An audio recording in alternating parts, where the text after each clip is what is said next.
a story of bullets, brushes, and a potential world. What if the biggest conflict in human history never happened?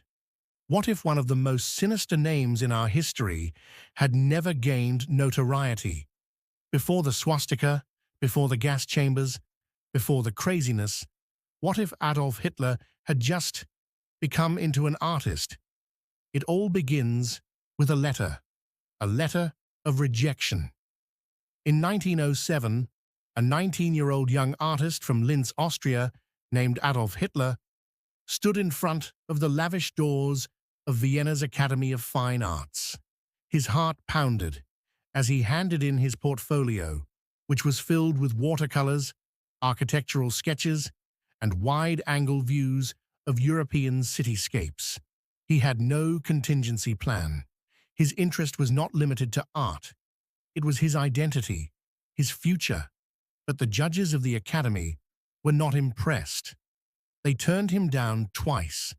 They said, "His human figures are badly done, but his architectural skills show promise." One of the most disastrous what-ifs in history thus started. Let's assume for a moment, though, what if he had been accepted? In this hypothetical history, Hitler receives a letter of welcome rather than rejection. "Well done. We have verified your acceptance to the Academy of Fine Arts." He collects his possessions. He moved to Vienna for a reason. He is taught by some of the top educators in Europe. In galleries, people spend days examining the delicate brushstrokes of previous masters. In the evenings, there are frequent arguments concerning modernism against classicism and symbolism versus realism. He hangs out with a lot of foreign, Slavic, or Jewish students. And for the first time, he's not alone. You know, Hitler stayed in men's hostels in our world, became resentful and suspicious, and was constantly exposed to anti-Semitic propaganda. Here, however, he is leading the life of a young thinker. Poor, maybe, but not irate. Not radicalized, but struggling.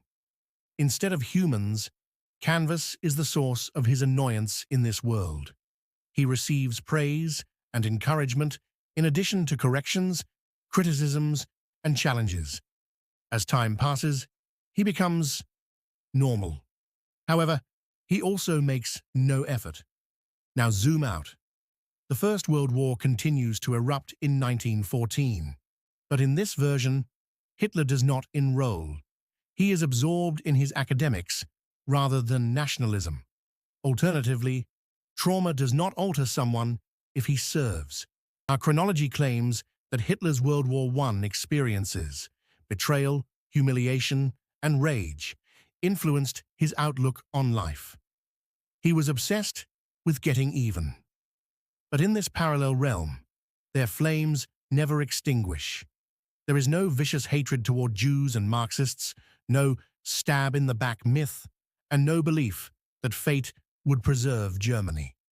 The effects of the war are still felt throughout Germany. Brutal reparations are still enforced under the Treaty of Versailles. Spirals in inflation. The Weimar Republic faces difficulties.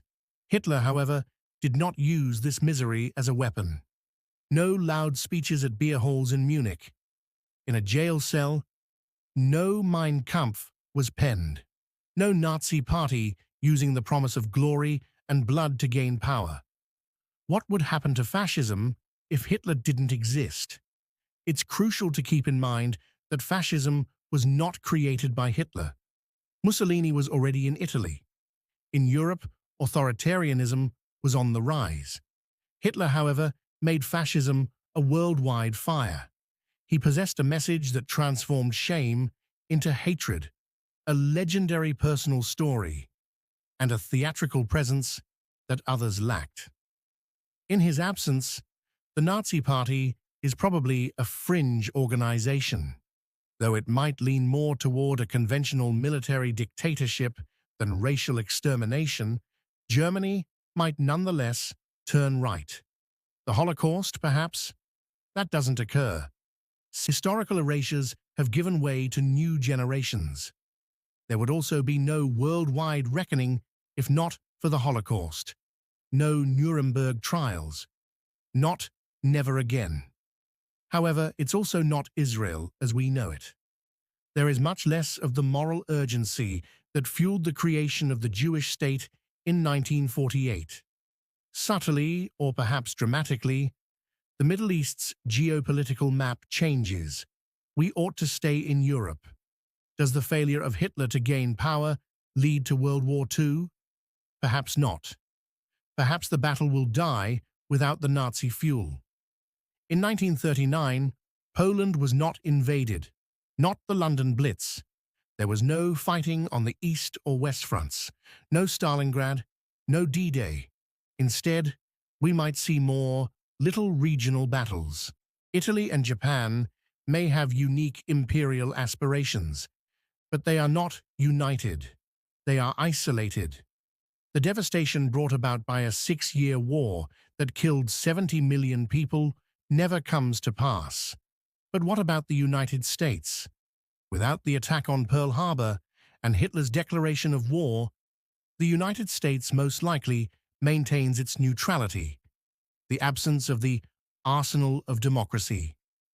There was no broad industrial mobilization, no nuclear-powered Manhattan Project. Yes, neither Hiroshima nor Nagasaki. But there was no Cold War arms competition. Since there was no longer any fear of Soviet rockets to overcome, there was no lunar landing in 1969. By the 1980s, almost no family owned a computer because many modern technologies were created in the heat of conflict. Even civil rights in America unfold differently. During World War II, integration in the military was required. It sped up the fight for equality. Would it have happened if it weren't for the global fight against fascism? Think about the cultural effects as well. There is no such thing as Anne Frank. No Elie Wiesel. Schindler's List is not present. No commemorative days. There are no Holocaust museums. Human memory, empathy, and cultural identity never fully mature. What about the USSR, though? Without Hitler's army posing an existential threat, Stalin does not emerge as the renowned wartime leader. There may be no opposition to his purges. On the other hand, his own mechanism malfunctions when there is no external threat. The Cold War is either quieter, colder, or occurs decades later if it exists at all. Let's go back to Adolf Hitler one last time. In this world, where is he? He might be an art instructor in Linz, judging the artwork of 14-year-olds. Maybe he owns a little gallery. His name never makes news, so maybe people have forgotten about him. Perhaps one of his paintings is discovered by a tourist in a dusty antique store.